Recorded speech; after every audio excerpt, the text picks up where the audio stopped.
Assalamualaikum warahmatullahi wabarakatuh. Perkenalkan, nama saya Haira Tunisa. Umur saya 21 tahun. Saya beralamat di Jalan Deng Menambon, Kecamatan Mempawah Hilir, Kabupaten Mempawah. Saya owner dari Basreng Juwairah.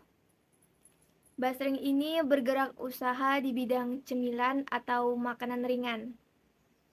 Perjalanannya cukup panjang, emang dari zaman sekolah itu aku udah punya basic jualan cemilan, baik itu di pasar-pasar maupun lewat media sosial.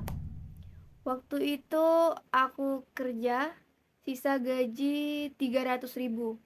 Mengingat gaji aku sisa 300.000, nah disitulah aku mulai berpikir, kenapa nggak coba mulai bisnis aja ya gitu kan. Karena aku cinta banget sama yang namanya basreng. Ya udah, hari itu juga aku pergi berbelanja ke pasar buat beli bahan-bahannya. Coba-coba bikin basreng sendiri. Terus basreng jadinya aku kasih icip ke teman-teman aku. Aku pasarin juga. Ternyata banyak yang suka. Dan dari sinilah aku mulai ketagihan produksi basreng. Itu awalnya cuma pakai katel kecil biasa. Itu ada di rumah 2 biji. Dan itu tetangga aku bantu goreng. Waktu itu masih belum ada karyawan satupun, mau berapapun pesanannya. Kan karena belum sebesar ini ya, masih bisa kita handle sendiri. Awal-awal bikin 20 kilogram itu habis dalam 1 hari sih. Karena aku jualin ke teman-teman aku itu juga pada aktif di sosial media. Waktu itu pun masih pakai akun pribadi, jadi omsetnya masih 2 bulan itu 30 juta. Omset per hari kalau misalnya sekarang nih ya, tanpa aksi apa-apa gitu, cuma diem, bisa dibilang 50 juta dari TikTok Shop, Shopee, sama WhatsApp agen gitu ya. Kalau misalnya aku aksi nih, kayak ngonten atau nge-live, itu bisa nyampe 100 juta seharinya. Dan sekarang banyak yang bantuin, baik itu tetangga sekitar, dan saudara aku juga yang bantu motong-motongin basreng. Karena pada saat itu ada beberapa tetangga yang udah di PHK bisa masuk ke sini.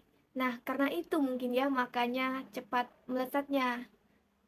Banyak orang yang membutuhkan kerja di sini. Alhamdulillah bisa sampai di tahap ini. Sampai bisa mencari karyawan untuk produksi basreng juga. Yang dapat hasil jualan ini tuh bukan cuma aku doang loh. Orang tua aku dapet, tetangga aku dapet, saudara-saudara aku dapet, yang bantuin aku motong, serta karyawan-karyawan aku juga. Sehari bisa sampai 1 ton sih, minimal 1 ton lah, paling banyak 2 ton.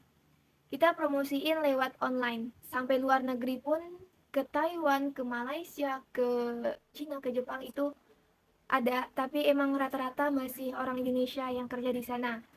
Startnya dari 10.000 sampai paling mahal tuh 100.000. Ada beberapa wajan stainless, kita aja bikin sendiri, bisa muat 50 kilo. 2 jam ngegoreng dalam 1 katel. Dalam sehari itu juga bisa habis. Jadi kita tuh nggak nyetok basreng, jarang banget kita nyetok itu. Proses pembuatannya juga butuh perjuangan, panas banget. Makanya karyawan di sini tuh hebat-hebat semua sih. Proses pengadukan bumbu biar lebih merata, untuk yang pedas pakai mesinnya 30 kilogram bisa masuk. Dulu 5 ton kita aduk sendiri loh pakai tangan manual. Kalau sekarang yang originalnya yang kita aduk pakai tangan manual. Nanti ada yang bagian nimbang juga, yang packing juga. Untuk yang nimbang itu kalau bisa lebih baik lebih ya. Finishingnya udah dari sini, langsung deh kita paketin dan kirim. Biasanya kita 1 hari bisa 2.000 paket. Karena awalnya usaha kecil-kecilan kayak gini tuh buat makan aja sih sebenarnya. Dan aku juga punya pemikiran pengen usaha sendiri. Cuma karena kayak tiba-tiba banyak orderan yang melonjak, jadi kita bisa sampai di titik ini sekarang. Terus mencoba lagi.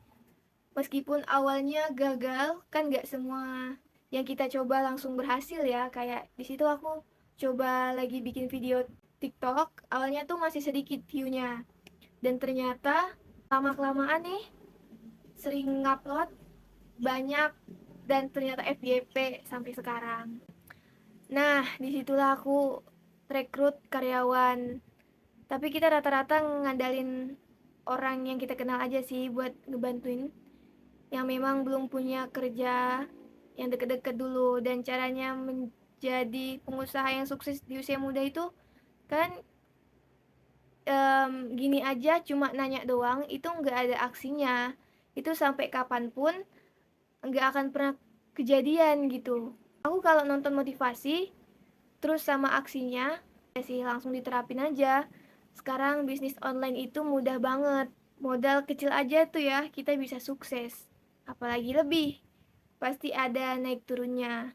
Aku ngeluarin modal yang lain buat bayar ini itu, tapi kan ada hasilnya, ada feedbacknya ke aku dan modalnya itu keganti lagi.